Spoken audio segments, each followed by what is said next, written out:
J'ai envie de vous faire découvrir aujourd'hui un autre extrait du livre Laurent Gounel, Le philosophe qui n'était pas sage.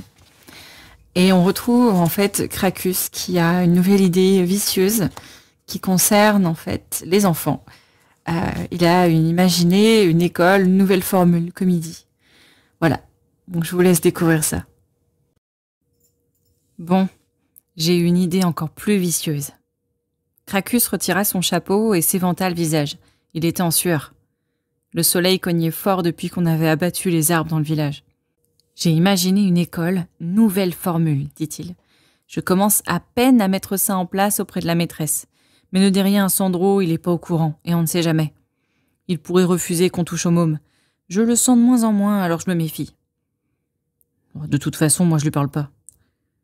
Tu me diras, c'est lui qui m'a donné l'idée, sans le vouloir. L'autre jour, il me parlait de Descartes. De qui ? Descartes, un philosophe français, paraît-il. Il est mort, je crois. Il a dit un jour « Je pense, donc je suis ». Sandro dit que c'est des conneries. C'est des conneries ? Ouais, il dit qu'au contraire, nos pensées nous empêchent parfois d'être. D'être quoi ? D'être tout court. Oula, Sandro, il doit fumer en cachette des trucs d'Elianta. Non, c'est simple en fait. Parfois, t'es tellement dans tes pensées que tu vois plus ce qu'il y a autour de toi. T'écoutes plus ce qu'on dit, tu sens plus rien. Donc finalement, c'est comme si tu étais débranché de toi-même.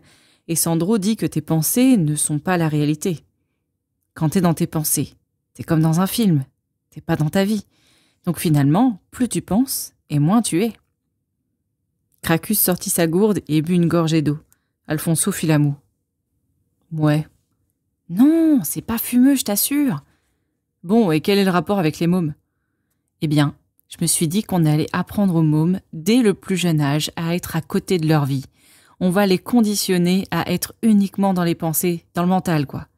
On va les enfermer dans leur mental, ne s'adresser qu'au mental, ne stimuler que leur mental et les empêcher d'utiliser autre chose que le mental.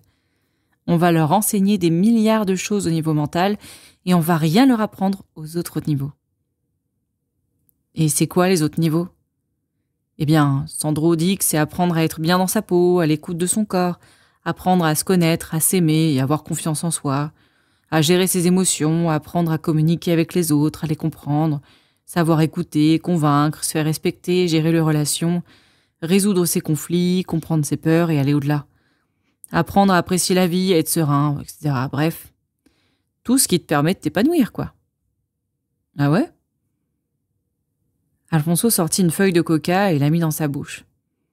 Et non seulement on va pas leur enseigner ça, mais en plus on va les empêcher de pouvoir l'apprendre en dehors de l'école. Il faut pas qu'ils puissent se rééquilibrer le soir.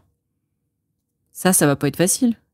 Si, on va contrôler leur temps libre. Contrôler leur temps libre ? Oui, on va leur donner tellement de trucs à faire tout seul après l'école, toujours sur le plan mental, bien sûr, qu'ils n'auront plus le temps d'expérimenter des choses par eux-mêmes, de se frotter à la vie, de rêver, de rencontrer du monde. Ah ouais ? Cracus remit son chapeau. C'était quand même mieux que le soleil sur le crâne. D'ailleurs, à ce propos, on va bien sûr leur interdire de parler en classe, tout comme on va leur interdire de bouger. Ils seront obligés de rester assis, immobiles, sans communiquer.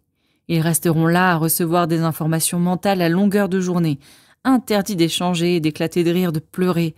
On va leur bourrer le crâne de trucs à apprendre par cœur sans se poser de questions. À mon avis, ça marchera pas. Ils vont se rebeller, les gamins.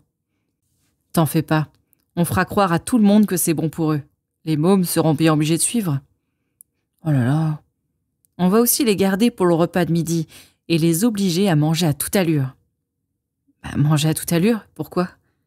Il faut pas leur laisser le temps de savourer chaque bouchée, ressentir un bien-être, puis l'arrivée de la satiété. Il faut les couper de leur corps, que manger devienne une activité qu'ils pratiquent à toute vitesse sans rien ressentir. C'est chaud ton truc. Ouais, très chaud. Et on va encore pousser le bouchon un peu plus loin.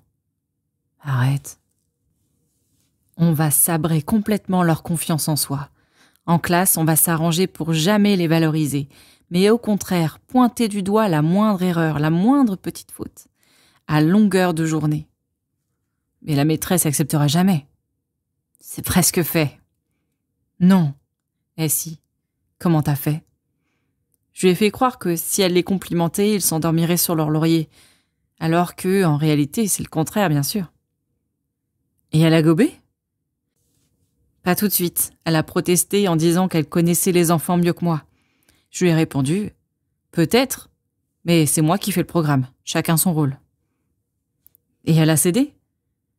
Disons qu'il a d'abord fallu que j'en appelle à Descartes.